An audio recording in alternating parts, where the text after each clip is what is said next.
Bonjour à toutes et à tous. Merci d'être présents pour ce webinaire IFACI KPMG. Chaque année à l'IFACI, on propose à nos adhérents de participer à des ateliers thématiques avec nos partenaires experts sur les sujets concernés. Et ces travaux donnent lieu à la production d'un livrable qui est ensuite mis à la disposition de l'ensemble de la communauté de nos adhérents. Et aujourd'hui, Antoine, Mariam et Julien vont vous présenter les travaux menés autour du thème l'audit interne face aux missions spéciales et conseils à travers le livre blanc qui a été produit. Et Christophe, qui est adhérent à l'IFACI, va de son côté apporter son témoignage en tant que participant à ces ateliers thématiques. Merci à toutes et à tous pour votre présence. Antoine, je vous laisse la parole. Merci Séverine, bonjour à toutes et à tous. Je suis ravi d'être avec vous aujourd'hui pour ce webinaire. Je suis Antoine Dessart, associé Risk Consulting Corp chez KPMG, donc en charge d'une équipe de 90 personnes sur les sujets audit, risque et contrôle interne pour les secteurs corporate, ETI et grands comptes. On intervient de la phase de diagnostic, transformation et accompagnement des fonctions. Aujourd'hui, on va vous parler d'une étude qu'on a réalisée avec l'IFACI, avec mes associés et collègues et aussi avec Christophe ainsi qu'un certain nombre de membres de l'IFACI autour de l'audit interne face aux missions de conseil. Quels sont les enjeux, les bénéfices et surtout, quelles sont les solutions que nous préconisons pour relever ces enjeux et mettre au profit des organisations et des fonctions audit internes, tout le potentiel des missions de conseil. Je suis accompagné de Mariam Gamdou. Bonjour à tous, Mariam Gamdou, directrice risque et conformité corporate chez KPMG. Et j'accompagne mes clients depuis plus qu'une quinzaine d'années sur différentes thématiques en lien avec la gestion des risques, le contrôle interne et l'audit interne. Et Julien Olegini, je suis associé également au sein de KPMG Advisory dans la partie risque et conformité pour le secteur financier, le secteur de la banque en particulier. Et donc, j'accompagne depuis une vingtaine d'années les fonctions audit interne, inspection générale et conformité des grands groupes bancaires, mais aussi d'un certain nombre d'acteurs à taille humaine, on va dire, français et internationaux. Et je passe la parole à Christophe. Christophe qui nous avait fait le plaisir déjà de nous accompagner lors de la masterclass IFACI en 2025. Il nous fait encore la joie d'être avec nous aujourd'hui pour ce webinaire. Christophe Québret. Oui, bonjour à toutes et à tous. Merci pour l'invitation. C'est avec grand plaisir que je participe à cette présentation. Donc, je me présente. Donc, je suis responsable du service processus et conformité à l'AGS, qui est une association patronale pour la gestion du régime de garantie des salaires des créances salariales. Donc, on intervient lorsque les entreprises font l'objet d'une procédure collective. J'ai en charge avec 5 collaborateurs, la partie contrôle, audit, risque, conformité de manière plus globale, gestion des processus qui englobent aussi la déontologie et l'éthique. Voilà. Merci Christophe, et surtout tu nous donneras un éclairage et un point de vue opérationnel et pragmatique sur les bénéfices rencontrés, les enjeux que tu identifies dans ton organisation. Et aussi, tu challengeras, j'imagine, les solutions qu'on propose dans ce webinaire et qui seront, je le rappelle, publiées dans le livre blanc co-construit IFACI KPMG, disponible à partir de demain sur la plateforme KPMG et IFACI. Donc, n'hésitez pas. Autre point d'attention, n'hésitez pas à mettre vos questions sur le fil. On se fera un plaisir d'y répondre au fil de l'eau ou à la fin lors de la session questions-réponses. Alors, l'étude, elle a été co-construite avec une vision terrain. C'était important pour nous, évidemment. Tout au long de l'année 2025-2026, on a eu 4 ateliers avec une vingtaine d'adhérents IFACI, des adhérents, que ce soit du secteur Financial Services ou Corporate, de taille intermédiaire ou grand compte CAC 40. Tout ça pour construire un benchmark multisectoriel qui avait pour objectif de collecter les enjeux, les défis et les solutions qui permettent de faire face à cette mise à jour finalement, et Julien nous en parlera, cette mise à jour du cadre normatif de l'IAA de 2025 qui donne la possibilité aux fonctions d'audit interne de faire en plus des missions d'assurance, aussi des missions de conseil, et on définira aussi les termes tout à l'heure. On a réalisé une masterclass en 2025, en octobre 2025 avec l'IFACI, où on a pu présenter l'état des lieux de cette étude auprès d'une cinquantaine de personnes présentes. Et le livre blanc, comme je l'ai dit tout à l'heure, sera publié très prochainement. Quand je dis très prochainement, c'est à partir de demain auprès de l'IFACI ou de KPMG. Le sommaire, Julien nous parlera du cadre normatif, de la définition assurance, conseil et mission spéciale, pour finalement recadrer les choses. Ensuite, Mariem nous parlera des attentes des donneurs d'ordre qui évoluent et des opportunités pour la fonction d'audit interne. Elle nous parlera également des enjeux et des défis identifiés par rapport à ces nouvelles opportunités. Et finalement, je conclurai avec les solutions opérationnelles qui permettent de faire ce jeu d'équilibriste entre bénéfices d'un côté et les défis de l'autre. Julien ? Oui. Alors, on peut effectivement commencer par cette partie normative et puis à titre introductif sur ce sujet, pourquoi finalement on parle des missions de conseil, des missions de conseil maintenant.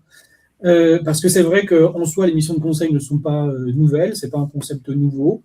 Ça a toujours fait partie des normes de l'audit interne, ça a toujours fait partie intégrante du mandat de l'audit interne, mais on en parle plus maintenant et on va encore plus en parler à la suite de l'évolution des normes en 2025, parce qu'on demande effectivement à l'audit interne, clairement, beaucoup plus précisément maintenant, d'être un acteur clé de la gouvernance. Alors, ça ne veut pas dire prendre des décisions à la place des conseils ou des exécutifs, évidemment, mais ça veut dire donner ses éclairages, donner ses conseils et exploiter son positionnement unique dans la structure. Donc, nous, on est convaincus qu'effectivement, un des moyens pour l'audit interne d'avoir ce rôle clé, d'être cet acteur clé dans la gouvernance, c'est de faire ces fameuses missions de conseil.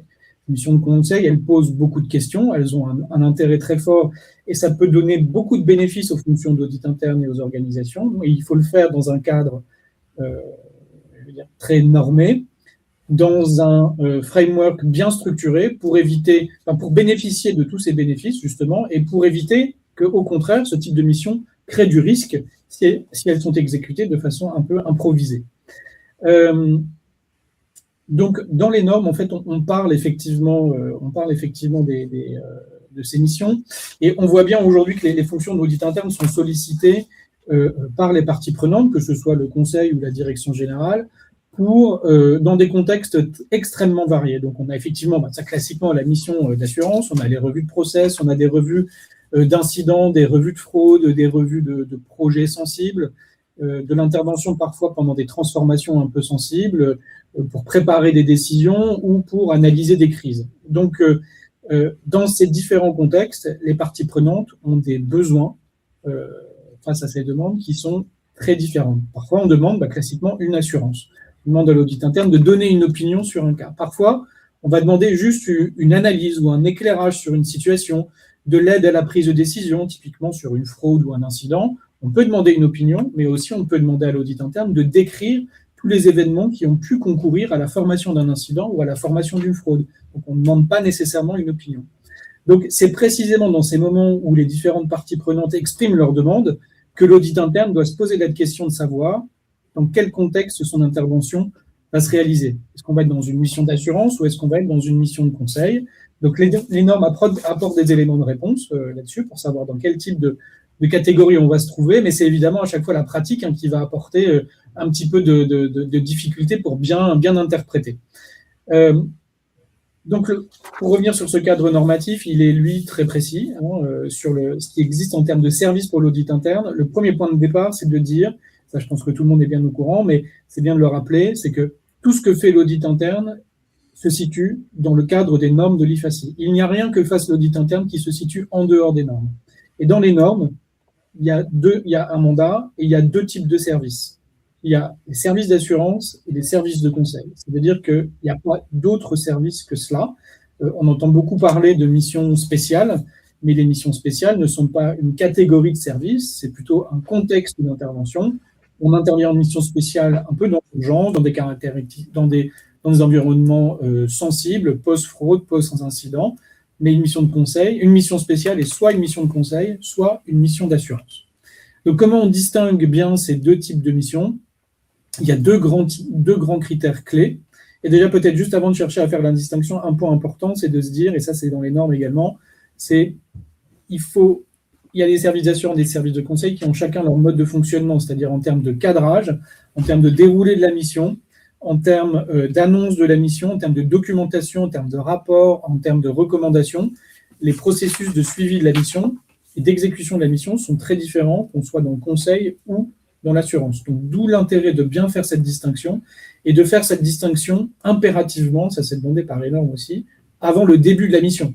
C'est logique, hein, mais c'est important de le faire dès le début, dès que la partie prenante vous donne son contexte. Donc, les deux critères clés pour bien distinguer la mission de conseil ou la mission d'assurance, c'est déjà la présence ou l'absence d'une opinion. Si on émet une opinion, bah, clairement, on va être dans une mission d'assurance classique, comme on le fait historiquement. S'il n'y a pas d'opinion, si on est plutôt sur un éclairage, sur un diagnostic, là, on va être sur du conseil. Alors, on dira qu'effectivement, en pratique, ce n'est pas toujours évident de bien distinguer ce que c'est qu'une opinion raisonnable, limitée, versus un diagnostic. Ce n'est pas toujours évident de le faire. Mais quand ce n'est pas évident, il y a un deuxième critère qui peut être utilisé, c'est le critère du cadrage. C'est-à-dire que lorsqu'on est dans une mission d'assurance, le périmètre et les objectifs de la mission, les décisions éventuellement d'exclusion de périmètre, c'est principalement décidé par l'audit interne.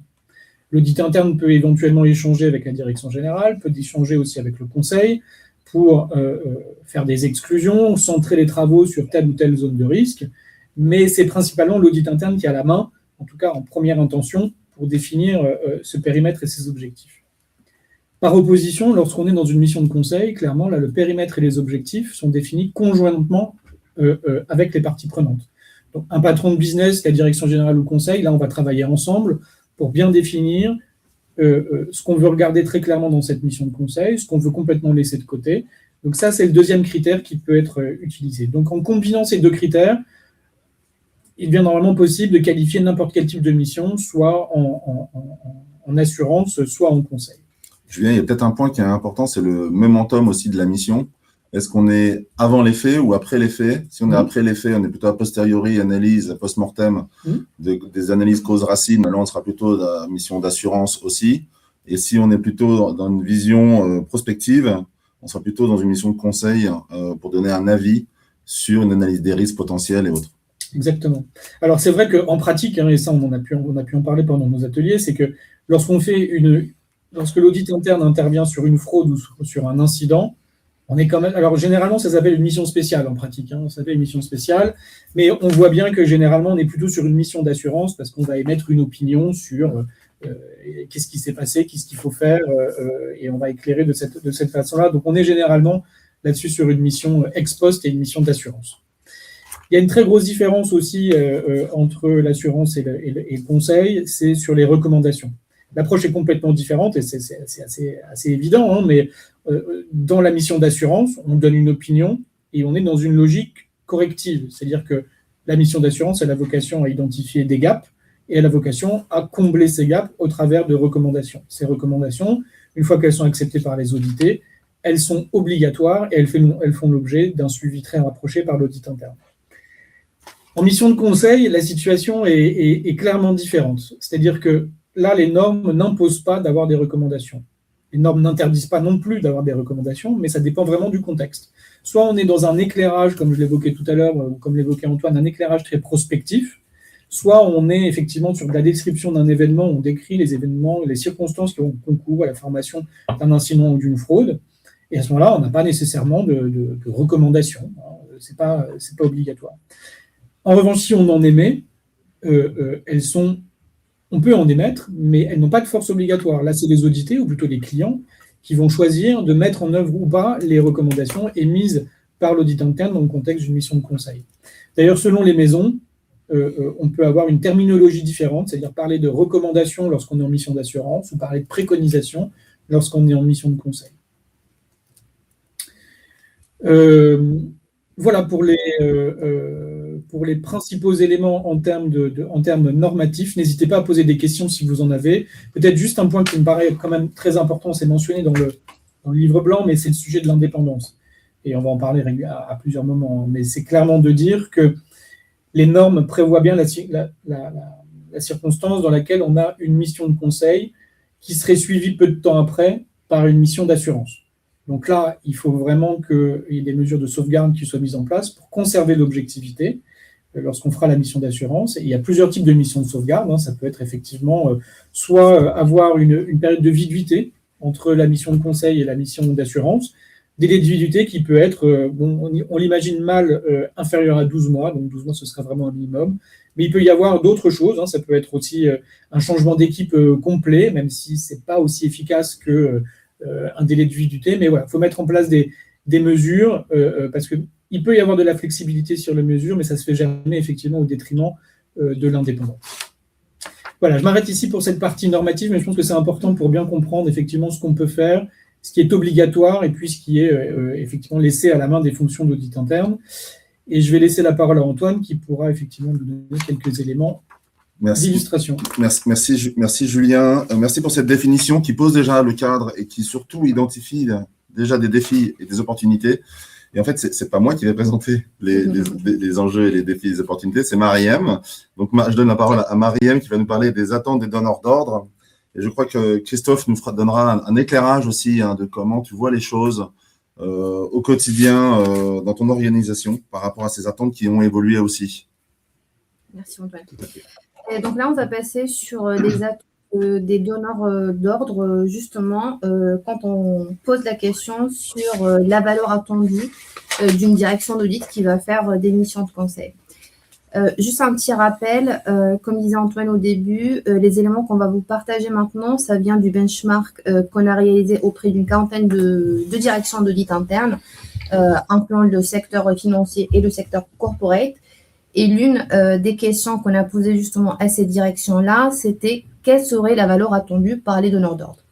Ce qui sort en particulier en fait de cette question, un point sur lequel Julien a beaucoup insisté, c'est l'objectivité et l'indépendance. Ça, c'est un point très important qui est une valeur très attendue justement par les donneurs d'ordre, que ce soit les comités d'audit ou les directions, les comités exécutifs, quand une direction d'audit interne fait ou réalise des missions de conseil. Ils s'attendent aussi à avoir un regard externe, un regard critique, objectif et crédible qui permet d'améliorer les processus de l'entreprise. Notamment, quand on parle des missions de conseil, on est généralement sur des contextes assez complexes, sensibles, à fort enjeu et qui sont généralement liés aussi avec des contextes de transformation stratégique de l'entreprise.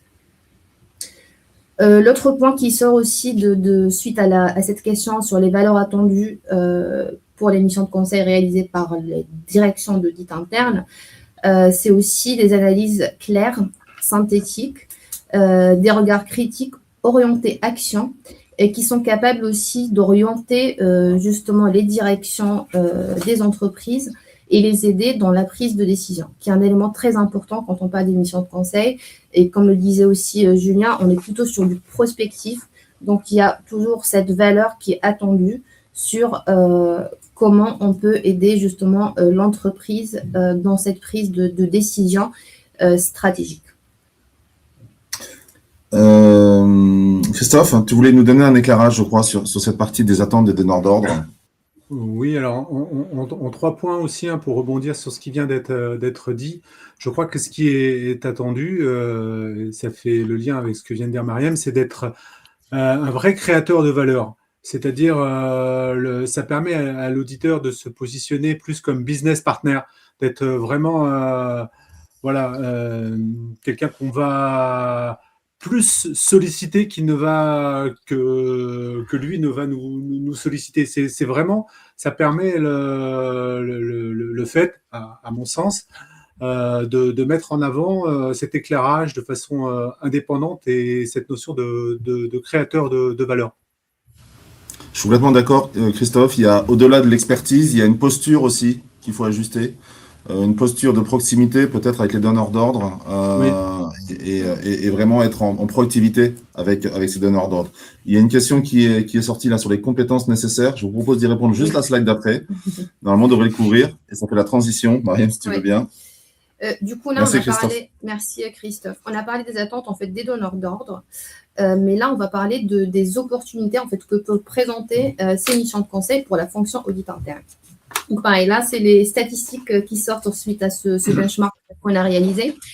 Et la première opportunité, c'est tout ce qui est visibilité, enfin, accroître et renforcer la visibilité au plus haut niveau dans l'entreprise quand qu'une direction d'audit interne réalise ces missions de conseil, notamment parce qu'il y aura beaucoup plus d'interactions avec soit les comités de direction, soit les organes de gouvernance, et surtout parce qu'on ouvre un peu le champ aussi de l'intervention pour aller sur des sujets plus stratégiques que quand on est sur des missions d'assurance pure.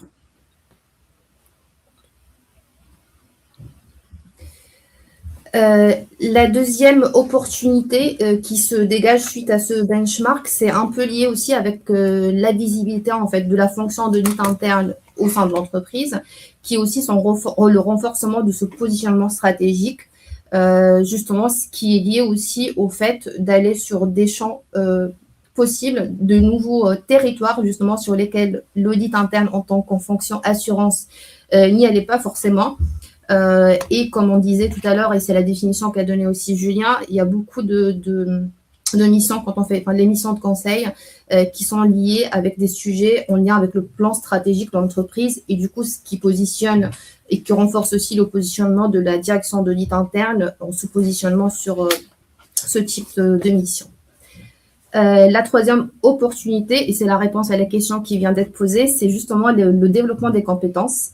C'est une vraie en fait opportunité pour les directions d'audit interne justement quand on se positionne sur ce type de mission, parce que justement en fait on va aller sur de nouveaux sujets et les équipes vont développer notamment de nouvelles compétences, que ce soit des compétences sur l'IT, des compétences sur la transformation d'entreprise, des compétences sur la gestion des projets.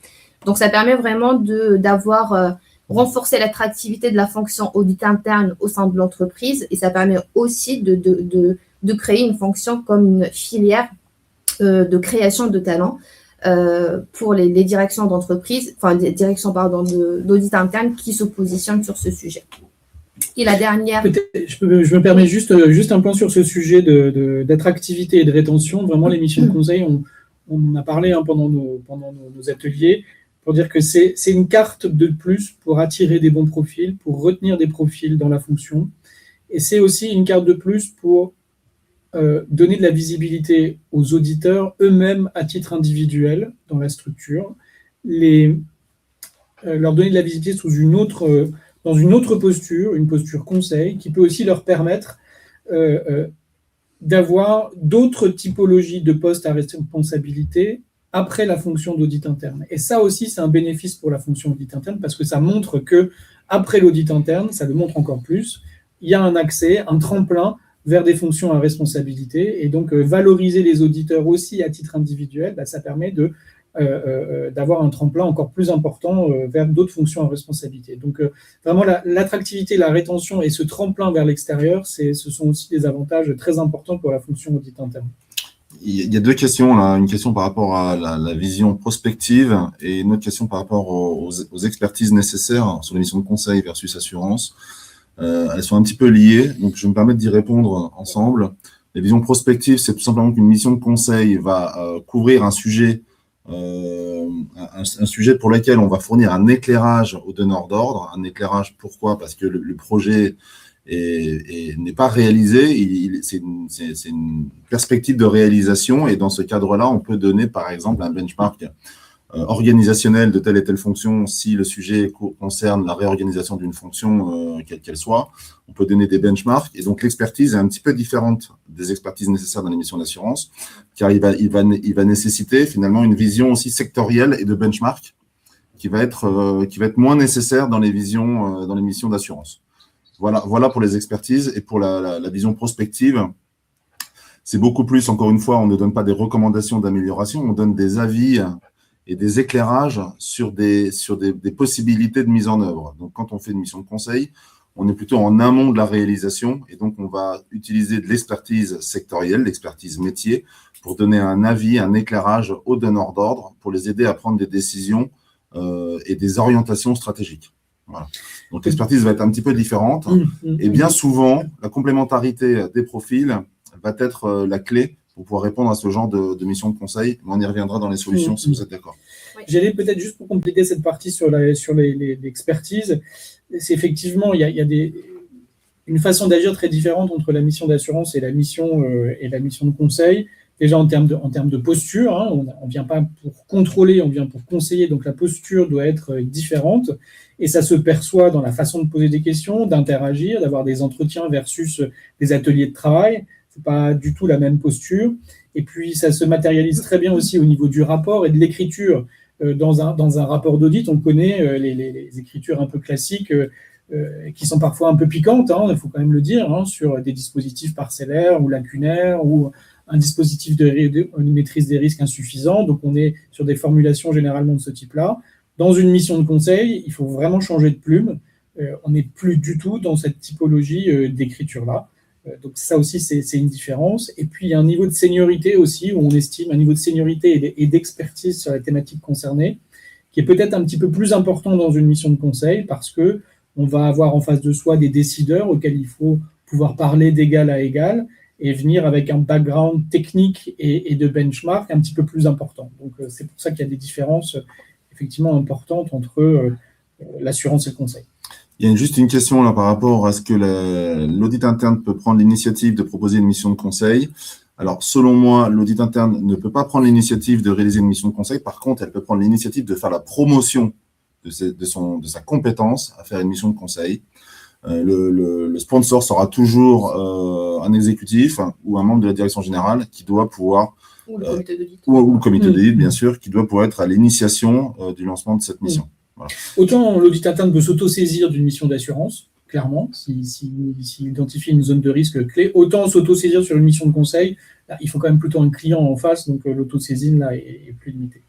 Alors, une autre question, je me permets de les prendre parce que dans le timing, on est bien. Voilà. Comment les missions d'audit interne peuvent-elles montrer de manière objectivable et chiffrer les recommandations? C'est tout l'enjeu. Alors, on va en parler. Ça sera dans la partie solution. C'est tout l'enjeu, c'est de l'outillage, c'est de l'analyse de données, c'est faire le lien entre des missions de conseil et des impacts PNL, par exemple. Donc, c'est faire le lien et les analyses cause à effet. Voilà, c'est tout l'enjeu. Mais pas que, il y a aussi des retours qualitatifs qui peuvent être faits, des retours à chaud, etc., de la part des personnes qui auront bénéficié de cet éclairage, et aussi une analyse post-mortem suite à la décision qui a été prise suite à la mission de conseil. Donc, voilà, il y a différentes options qui peuvent être envisagées.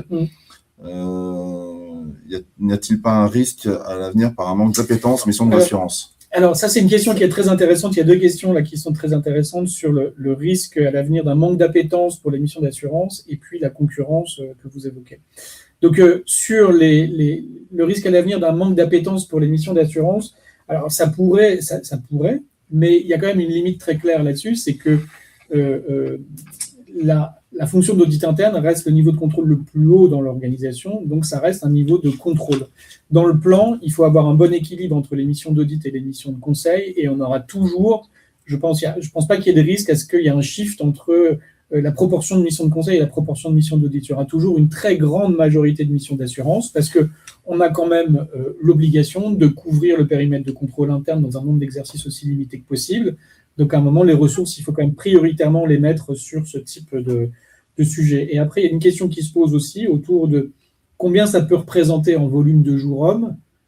Est-ce qu'il faut mettre en place un minimum? Est-ce qu'il faut mettre en place un maximum? Alors, un minimum, non, c'est de se dire que le volume de jours hommes qui pourrait être entre 10 à 15%, ça paraît tenable, sans menacer l'indépendance ni l'objectif premier de couvrir le périmètre de contrôle interne. Et puis après, mettre un maximum à 15%, par exemple, bon, pourquoi pas, ça peut être un repère, mais on imagine mal si ce plafond est atteint, je ne sais pas, au milieu d'année, refuser à la direction générale ou au conseil une mission de conseil supplémentaire juste sous prétexte qu'on a dépassé un plafond. Donc, c'est à apprécier, je pense, au cas par cas. Et après, on nous a posé aussi beaucoup de questions entre ce que peut faire en termes de mission de conseil l'audit interne versus un corps de conseil interne, puisqu'il y a quand même des établissements aujourd'hui qui ont du consulting interne avec des équipes parfois très importantes, versus aussi ce que peuvent faire des cabinets de conseil. Alors, nous, on pense que ce n'est pas du tout la même chose, en tout cas pour la plus grande partie des missions, parce que les cabinets de conseil et les cabinets de conseil internes, généralement, sont des doueurs. C'est-à-dire qu'ils accompagnent la transformation, ils vont faire du change management, ils vont prendre la plume pour rédiger des procédures, rédiger des plans de contrôle, animer le changement, animer la transformation. Ce que ne fera jamais une fonction d'audit interne. Une fonction d'audit interne ne prendra jamais la plume pour écrire des procédures, écrire des politiques. En revanche, on est plus sur des études, des éclairages, mais pas une prise en main opérationnelle du déroulé d'un projet.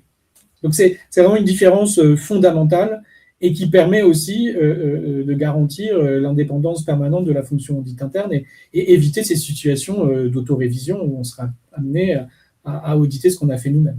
Alors, Julien, on a une question justement sur les missions mixtes, assurance-conseil. Je sais que l'intervenant qu'on avait mobilisé en octobre dernier, qui parlait de son expérience de mission d'audit, qui avait des volets conseil. Mais oui, pour parce certaines que ETI, oui, ça c'est peut se hyper faire, mais important. ouais. Ça ne sera jamais une mission d'audit, une mission d'assurance en même temps qu'une mission de conseil, parce que ça, c'est pas possible. Mais en tout cas, les normes de l'audit interne reconnaissent bien les différents apports que peut faire l'audit interne. Et on a toujours attendu de l'audit interne, même dans une mission d'assurance, d'apporter un éclairage, d'apporter des éléments de benchmark, d'apporter un œil neuf. Et ça ne veut pas dire faire un rapport à côté. Ça veut plutôt dire, ben voilà, je vais vous faire des recommandations qui tiennent compte de mon œil externe et de ce que j'ai pu voir dans d'autres entités du groupe ou dans d'autres ou chez des pairs. Donc c'est là où on peut intégrer une dose de conseil dans une mission d'assurance. Ça n'en fait pas pour autant une mission de conseil telle que c'est indiqué dans les normes. Et d'ailleurs, mais dans l'autre sens, c'est un peu plus compliqué. Alors, Partir sur une mission de conseil et d'essayer d'intégrer justement en fait un peu d'assurance. Ben ça, c'est un vrai sujet aussi, oui. c'est que quand on fait une mission de conseil, et on a eu ces débats avec, Oui. dans nos groupes de travail, c'est si on fait une mission de conseil et qu'on tombe sur une défaillance qu'on aurait spotée en RAID, par exemple, si on était en mission d'assurance, qu'est-ce qu'on fait? Est-ce qu'on se met un bandeau devant les yeux en disant « j'ai pas le droit de le voir parce que je suis en mission de conseil ?» Évidemment que non. Évidemment que non. Donc ça part je pense que ça part d'une discussion avec les audités ou les clients dans un contexte de mission de conseil pour dire on a vu un sujet, on a vu une défaillance significative, donc on vous demande de la remédier. On vous demande de la remédier. S'il y a un refus ou si on voit que ça ne se fait pas, on peut très bien s'autosaisir d'une mission d'assurance et aller faire des recommandations qui, du coup, prendront une force obligatoire. Et quand on dit ça à un audité ou un client, généralement, il va remédier de lui-même. Donc, c'est comme ça que ça va se passer. Mais effectivement, il ne faut pas se dire, il ne faut pas qu'un donneur d'ordre se dise « je vais faire une mission extrêmement confidentielle avec l'audit interne ». Parce que si l'audit interne détecte des choses anormales, il faudra qu'il s'en saisisse. C'est son rôle aussi. C'est son rôle de plus haut niveau de contrôle dans l'organisation. Et il faut aussi avoir en tête que l'audit interne a un échange et un canal de communication direct avec le conseil et aussi dans les secteurs régulés avec les autorités de tutelle, auquel il doit rendre compte du temps qui est passé. Donc, il rendra compte des missions spéciales et il rendra compte des missions de conseil. Julien, je peux te répondre à la dernière question en plus. Je vous propose d'avancer un petit peu. Oui, on a commencé à parler juste, Oui, Christophe, ouais. Juste Antoine, si voilà, si tu me permets, je veux juste faire un retour par rapport à l'opportunité, parce que je pense que d'une façon, j'allais dire pratico-pratique, la plus grosse opportunité, c'est d'avoir une vision à 360 degrés. C'est-à-dire, on voit bien à travers ce qui est présenté, c'est que l'auditeur, il va avoir des liens aussi bien avec la direction via la cartographie des risques stratégiques, si voilà, c'est le cas dans les entreprises et c'est le cas à la GS, tout en restant proche du terrain, donc avoir une vision très opérationnelle, très concrète sur les processus, mais il n'a pas vocation à devenir un spécialiste. D'où là aussi peut-être ce qui peut être vécu en tout cas comme une opportunité, c'est d'avoir des échanges, ne pas hésiter à solliciter des gens qui sont spécialistes, puisque pour conseiller, parfois il faut connaître et on ne peut pas tout connaître, donc ne pas hésiter à se rapprocher des spécialistes. Et au-delà de ça, je pense que l'opportunité, en tout cas, quand on est dans une entreprise de taille intermédiaire, ce qui est notre cas, c'est une véritable collaboration entre les différents acteurs du dispositif de maîtrise des risques, c'est-à-dire un travail avec le contrôle, avec le risque et avec l'audit. Donc, quelque part, l'opportunité, c'est de créer du lien aussi à travers une équipe et d'avoir… Il y a peu de gens dans une entreprise qui ont une vision, encore une fois, à 360. Et je pense que ça renforce cette vision et cette position. Voilà. Complètement d'accord avec toi dans la nécessité encore plus forte qu'avant d'avoir une vision intégrée du risk management, audit interne, contrôle interne, pour pouvoir faire une vision 360 comme tu l'as dit. Ça soulève aussi un enjeu, on en parlera par rapport au delivery model, avec les nécessités d'hybrider un petit peu le delivery en faisant appel peut-être à des ressources externes ou internes, ou en tout cas externes à l'audit interne pour apporter des regards pointus et experts sur des thèmes d'éclairage. Voilà. Je propose de passer à la suite. Oui. Les défis. Les défis, les enjeux. Enfin, on a déjà commencé à en parler, mais juste peut-être rapidement. On va commencer par les ressources et les compétences. On vient de le voir ensemble, en fait. C'est une vraie opportunité, justement, pour l'audit interne, pour que les équipes se positionnent sur de nouveaux sujets. Mais en même temps, c'est quand même aussi un enjeu, un vrai enjeu, et notamment, c'est lié avec la nature des missions de conseil. Quand on est sur des missions de conseil, le champ des possibles, il est très, très large. Ça peut être des missions IT, ça peut être missions d'investigation, de fraude, de transformation, de projet. Et là, c'est compliqué d'avoir justement à disposition toutes ces compétences-là au sein d'une seule direction. Donc, il y a un vrai enjeu par rapport justement à ce besoin d'expertise assez spécifique en fonction des sujets de ces missions de conseil. Et le deuxième point aussi important, c'est ce que tu disais, Antoine, en fait, par rapport justement à ces profils hybrides entre assurance et conseil, et comment justement le modèle de compétences au niveau d'une direction d'audit interne doit évoluer pour jongler entre les profils conseil et les profils assurance. Le deuxième point aussi qui a été déjà évoqué, c'est par rapport à l'organisation et la gouvernance, et notamment le risque d'autorévision. C'est ce que tu évoquais en fait, Julien. C'est un vrai défi, justement, quand une direction d'audit interne se positionne sur et des missions d'assurance et des missions de conseil. C'est un vrai élément sur lequel il faudrait faire justement attention pour éviter ce risque d'autorévision et garder l'indépendance et l'objectivité de la direction d'audit interne. Et on parlera tout à l'heure des solutions qui peuvent être mises en place justement pour remédier à ça. Et l'autre point aussi qui est important, un enjeu important, c'est la confusion, c'est le risque de confusion que peut apporter ce mix en fait de rôle et de conseil et d'assurance au niveau des métiers. Et c'est un vrai défi pour bien l'expliquer en fait ces deux rôles qui sont différents mais qui seraient joués par la même direction. Je vois une question qui revient sur une partie d'avant sur l'autosaisine, effectivement. Alors, l'autosaisine, on a évoqué tout à l'heure, s'autosaisir sur une mission de conseil ou s'autosaisir sur une mission d'assurance. Bon, évidemment qu'il y a un plan d'audit à respecter, c'est celui qui a été défini et validé, celui qui a été validé avec le conseil.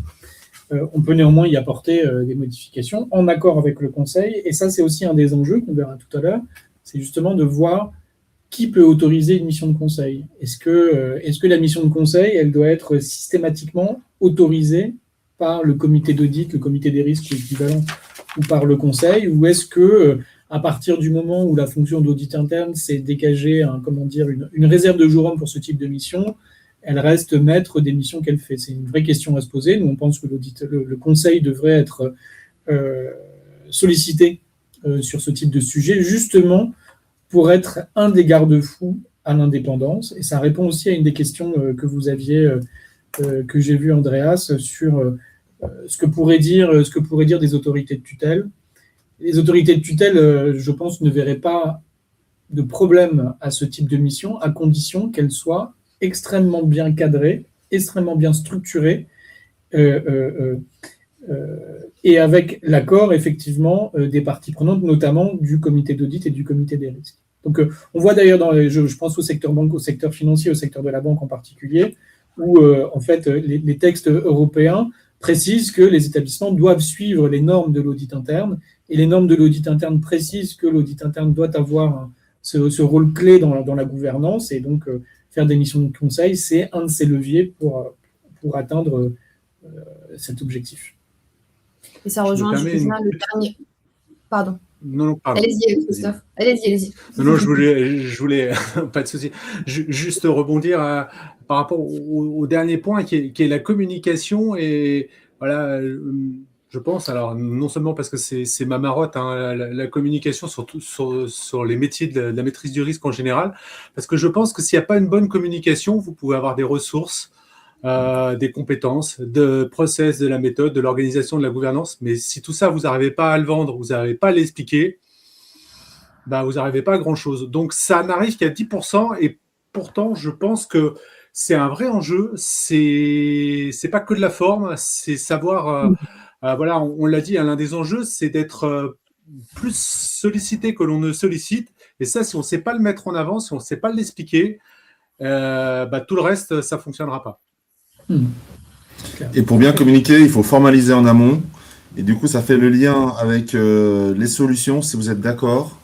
Sauf si, Marianne, tu as quelque chose à ajouter sur les Non, défis. justement, en fait, peut-être juste un point rapide sur la partie process et méthode. Pardon. C'est aussi un vrai enjeu, justement, quand on parle de mission de conseil, parce qu'on part, les référentiels sont très limités. On ne part pas d'un programme de travail qui est assez cadré avec des risques clairs en tête, avec des contrôles à tester. Et ça, c'est une vraie difficulté ou un vrai enjeu, justement, quand on se lance dans ce type de mission. Donc, c'est un vrai point d'attention, mais après, on parlera des solutions qu'on peut mettre en place. Et l'autre point aussi important, c'est tout ce qui est cadrage en amont pour bien se mettre d'accord, s'aligner et cerner les attentes des parties prenantes qui peuvent être très différentes, justement, en fonction des missions. Donc, il y a une phase préparatoire qui est assez prenante, mais qui est assez aussi importante pour bien calibrer la mission et répondre aux attentes des différents donneurs d'ordre. Et comme vous le disiez, Christophe, sur la partie communication et reporting, je suis tout à fait alignée avec la partie communication, d'autant plus qu'il y a un enjeu aussi en termes de formalisation.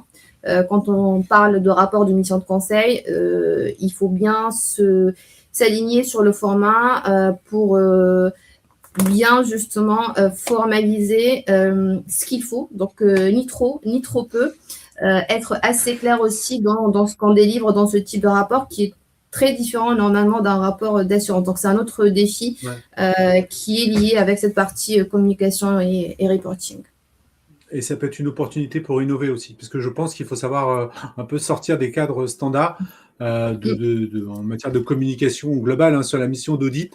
On arrive face à des nouvelles générations, voilà, il y a plein de spectres. On n'a pas le temps ici de développer, mais c'est aussi là encore une opportunité pour revoir la façon de présenter globalement les choses.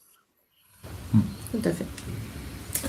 Merci Mariam. Justement, les solutions, en espérant que ça réponde à un certain nombre de questions qui ont été posées, ça permettra de faire la synthèse aussi de ce qu'on s'est dit jusqu'à présent. On l'a vu, les missions de conseil par la fonction d'audit interne va avoir un certain nombre d'opportunités, mais de challenges aussi. Et pour que ces challenges ne transforment pas en risque de dilution du rôle d'assurance, mais comme une opportunité vraiment d'évolution maîtrisée de la fonction d'audit interne, nous, on a vu 4 conditions, 4 facteurs clés de succès. On en a déjà parlé, mais je le repose ici. C'est un cadre clair, un pilotage assumé, une gouvernance robuste, une démonstration explicite de la valeur créée. Ça, c'est les 4 facteurs clés de succès, les 4 conditions qui vont permettre justement de faire cet assemblage entre mission de conseil et mission d'assurance. Ces 4 facteurs clés de succès, on a sollicité nos contributeurs lors du benchmark. Ça a donné lieu à 24 solutions opérationnelles. Et ces solutions, nous, on les a classées en objectifs. Voilà. Donc, le premier objectif, c'est sauvegarder l'indépendance et l'objectivité pour sécuriser l'action et l'indépendance de l'audit interne et surtout prévenir le risque d'autorévision. Donc là, on a classé ces 24 solutions opérationnelles entre Quick Win, donc en haut à gauche, avec des bénéfices attendus forts et des complexités de mise en œuvre faibles. Donc, c'est la partie Quick Win. Il y a la partie levier structurant, où finalement, la complexité de mise en œuvre est un petit peu plus forte que pour les Quick Win. Ensuite, il y a l'amélioration progressive, avec peut-être un impact un peu plus modéré, mais par contre, une complexité assez faible. Et les plans d'action à manier avec prudence, où on s'interroge par rapport à l'impact pour l'organisation, les bénéfices pour l'organisation, mais par contre, qui ont une complexité de mise en œuvre qui est jugée comme élevée. Voilà. Ça nous permet de vous proposer, et vous aurez la version détaillée dans le livre blanc, vraiment une feuille de route pour pouvoir, ou en tout cas des pistes de réflexion, pour pouvoir initier cette transition ou cette mue des fonctions d'audit interne pour pouvoir concilier tout en conservant vraiment les prérequis normatifs exposés par Julien, concilier conseil et assurance. Donc là, je vais faire un petit focus sur, si vous êtes d'accord, sur les quick wins. Donc là, sur la partie sauvegarder l'indépendance, on a bien sûr la partie communication, informer systématiquement le comité d'audit à travers, par exemple, des reportings spécifiques des missions de conseil ou des cartographies des risques d'objectivité. Il peut y avoir une cartographie des risques d'objectivité en amont de la mission de conseil. Voilà, il peut y avoir des critères d'évaluation qui seraient définis en amont en disant telle mission de conseil, c'est OK par rapport à notre fonction, parce qu'elle n'apporte pas un risque élevé en termes d'objectivité. Donc ça, c'est des plans d'action assez concrets qui peuvent être mis en œuvre. Ensuite, dans les leviers structurants, on a la mise en place d'une matrice d'incompatibilité. Voilà, on peut préparer en amont une grille d'analyse qui permettrait de voir quelle typologie de mission de conseil serait incompatible avec quel autre type de mission d'assurance. Ça permet de faciliter la prise de décision et surtout de donner un rationnel par rapport au choix de faire ou de ne pas faire. Ça, c'est important. Et par rapport à ce choix de faire ou de ne pas faire, il est essentiel aussi dans la phase d'acculturation de vos donneurs d'ordre, que ce soit comité d'audit, conseil, direction générale, COMEX, pour pouvoir leur expliquer ce que vous pouvez faire, ce que vous ne pouvez pas faire et pourquoi. Ça, c'est essentiel. Mise en place d'un garde-fou stratégique.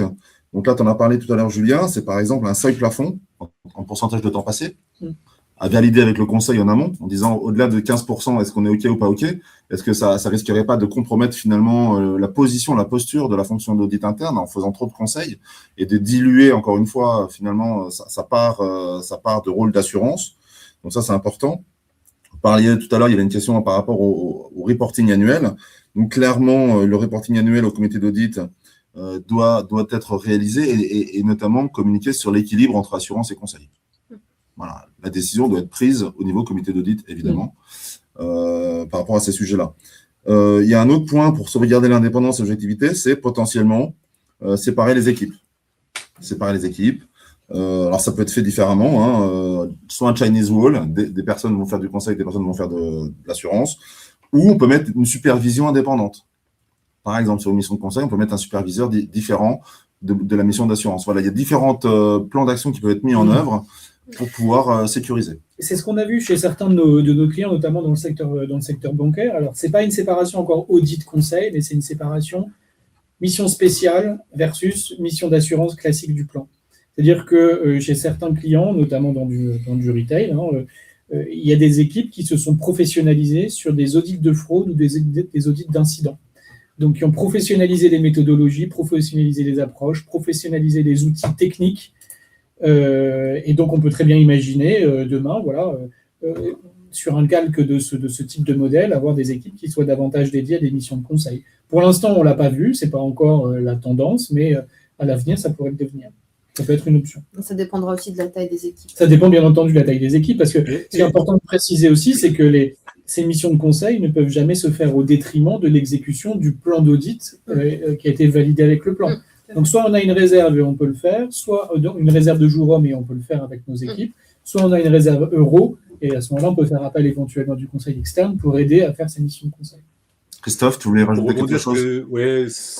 Pour rebondir sur ce que dit Julien et vient de dire Mariam, ça dépend aussi de la taille de l'entreprise, puisque sur une entreprise de taille moyenne, s'il y a un auditeur, forcément, il va faire du conseil et il va. Voilà. Non, mais ça va de soi, mais c'est comme beaucoup de choses, ça va parfois beaucoup mieux en le formalisant. Et je pense que c'est là aussi, pour rebondir sur ce qui a été dit, une vraie opportunité, c'est de se dire qu'aujourd'hui, un auditeur, il va avoir, dans une entreprise de taille intermédiaire, l'opportunité de faire du conseil, de l'audit. Alors, ça va nécessiter d'avoir des postures qui soient différentes, donc des profils différents aussi sur le sujet. Et j'ai vu passer aussi beaucoup de questions, j'en profite en disant, mais en fait, on ne se saisit pas, et ça rebondit à la question, on ne se saisit pas d'une mission de conseil. Mais je voudrais faire le lien par rapport à ce qu'on s'est dit au départ, c'est que si on est vraiment créateur de valeur, en fait, la question se pose même plus, puisqu'en fait, on va être sollicité justement pour faire ces missions de conseil. Et c'est là le vrai enjeu, c'est demain, je ne vais pas dire de devenir indispensable, parce que voilà, mais c'est de montrer comment on crée de la valeur et comment demain, il est important qu'on soit sollicité.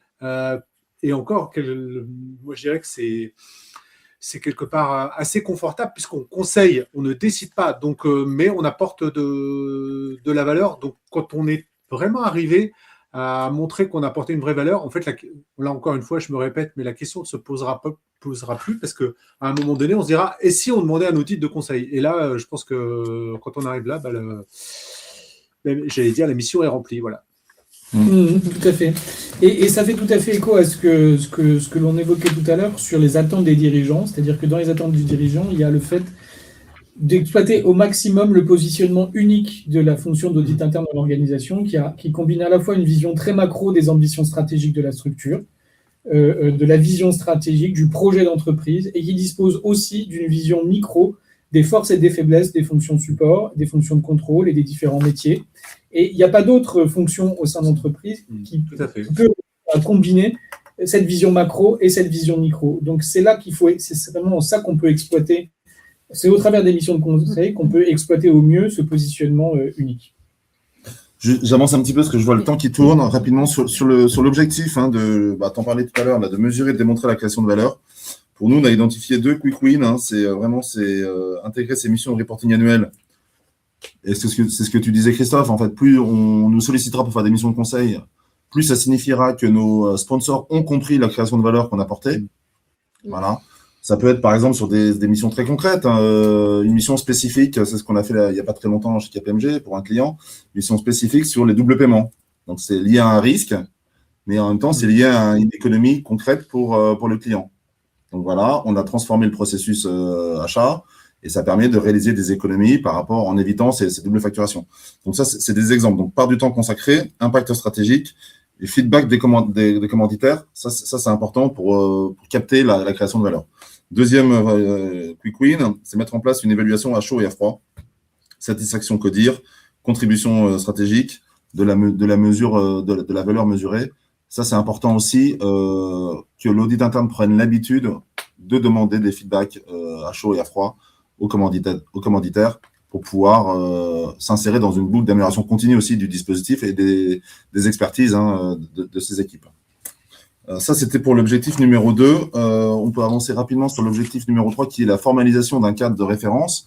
Mariam en a parlé tout à l'heure. Les missions de conseil, c'est plutôt l'approche page blanche, c'est vrai, versus une mission d'assurance qui va partir d'un référentiel de contrôle, qui va partir d'un work programme d'audit, un programme de travail en audit. Là, c'est beaucoup plus partir d'une page blanche, mais malgré tout, comme le dit les normes de l'IA, il faut savoir trouver l'équilibre entre rien du tout et une structure extrêmement formalisée d'une approche pour pouvoir être adapté un petit peu au principe de fonctionnement d'une mission de conseil. Le fonctionnement d'une mission de conseil, c'est un cadrage en mode agile, c'est-à-dire que ce n'est pas l'audit interne qui cadre et qui pose les sujets en amont, c'est le sponsor qui va aider à cadrer. Et au fil de l'eau, au fil des découvertes, au fil des avancées de la mission, on va recadrer la mission sur un point plus précis où on va arrêter là et on va ouvrir un autre chapitre.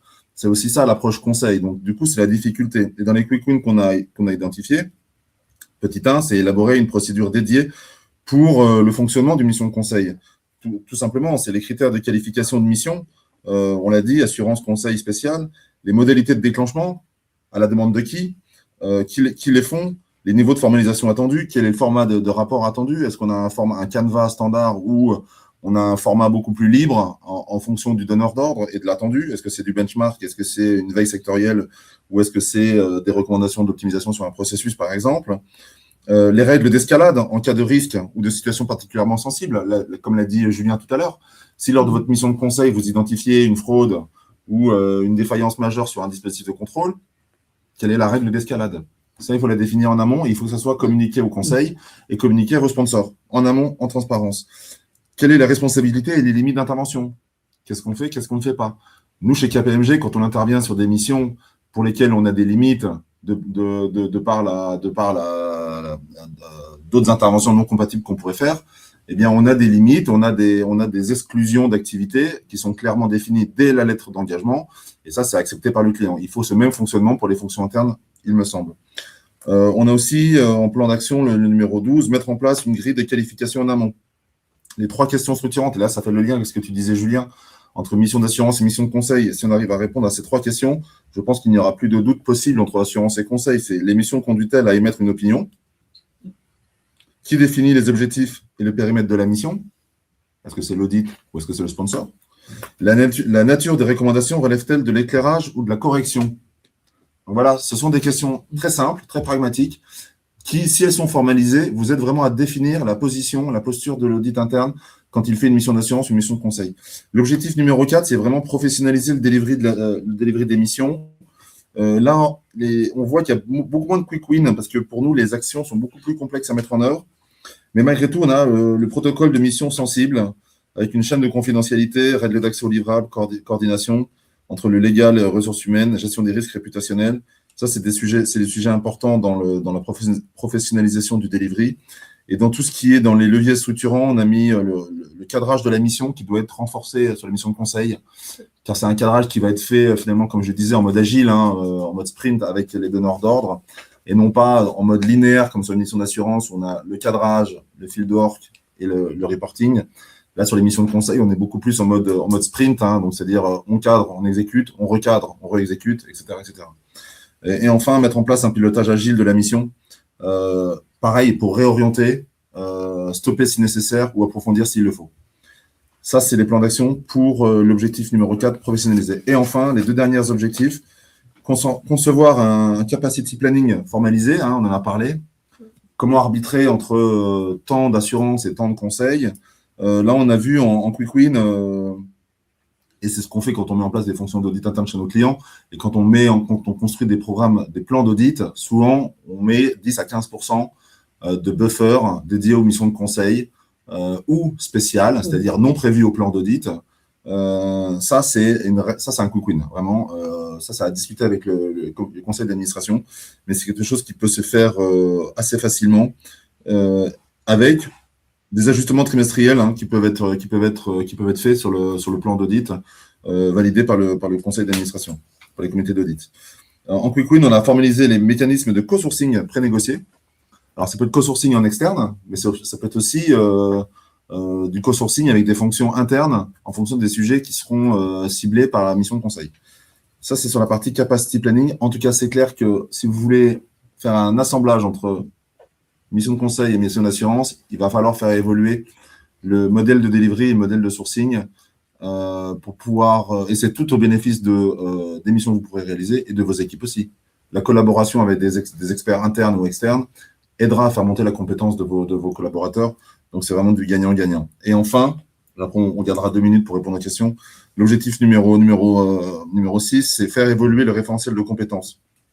Donc, on l'a vu, on a eu des questions tout à l'heure dessus. C'est adapter le competency framework et enrichir le plan de formation continue avec des formations plus orientées posture en plus de hard skills, en fait. Posture conseil, capacité aussi d'échanger avec des C-level, capacité de synthèse, capacité de rédaction de rapports non structurés. Voilà, ce sont tout un pan de formation qui devrait être mise à la disposition des équipes d'audit interne pour monter en compétence sur les missions de conseil. Et là, sur ce sujet-là, il n'y a pas de quick win. On n'a pas identifié de quick win. C'est vrai, c'est des sujets qui sont plutôt à manier avec prudence ou très structurants parce que assez complexes à mettre en œuvre. Ce qui ne veut pas dire qu'il n'y a pas d'impact, mais par contre, c'est les évolutions de people model, clairement, c'est là où il faut mettre de l'effort si on veut que ça change. Mais il y a déjà des fondations très intéressantes et très importantes au niveau des auditeurs en termes de compétences qui seront très utiles dans une mission de conseil, c'est-à-dire la capacité à monter rapidement sur des nouveaux sujets, la capacité à aller chercher de l'information, la capacité d'analyse, la capacité à faire des conclusions sur la base, la capacité aussi à corroborer des informations avec différentes sources. Tout ça, c'est dans les fondamentaux de l'auditeur, c'est dans les réflexes de l'auditeur, et c'est quelque chose d'extrêmement utile dans une mission de conseil. Donc, le pas à franchir pour aller vers les bonnes compétences de conseil, il n'est pas si énorme que ça. Il y a déjà des fondamentaux qui sont présents et sur lesquels on peut capitaliser. Alors, il y a des petites questions là que je vois. 14h. Est-ce que les dirigeants peuvent solliciter une mission de conseil externe? Oui, hein, le delivery model doit évoluer dans tous les cas, soit en externe, soit en interne. En tout cas, la question doit se poser en fonction des thèmes qui sont soulevés. Si c'est une mission sur les RH, sur les formations, sur taxes ou conformité. Si vous disposez en interne des expertises, tant mieux. Si vous n'en disposez pas, il faut faire des assemblages. Je vois une autre question. Est-ce que les dirigeants peuvent solliciter une mission d'audit pardon, c'était l'autre préoccupation que j'ai. L'audit conseil est normé. Est-ce qu'elle est normée, cette mission de conseil? Oui, on l'a vu. Hein, c'est prévu dans les normes de l'IA. C'est prévu dans les normes de l'IA. On en a parlé aussi, un certain nombre de points structurants pour les missions de conseil. Même si le format n'est pas normé, il y a des règles clés à respecter. Julien en a parlé, j'en ai parlé aussi. On pourra en reparler ensemble et vous aurez les clés de réponse dans le livre blanc, hein, je l'ai dit. Je vois qu'il est 14h01, on a dépassé. Sauf s'il n'y a pas d'autres questions, je crois qu'on peut vous remercier infiniment. On était plus de 100 connectés aujourd'hui. Merci infiniment pour vos questions, pour votre écoute. Merci infiniment, Christophe, pour ton éclairage et ta fidélité. Merci pour l'invitation. Voilà. Merci à l'IFACI, merci à KPMG pour l'invitation. Merci à l'IFACI pour l'organisation, évidemment. N'hésitez pas à nous contacter et à télécharger le livre blanc dès qu'il sera disponible sur l'IFACI ou sur LinkedIn. Merci beaucoup. Merci, au revoir. Merci, au revoir.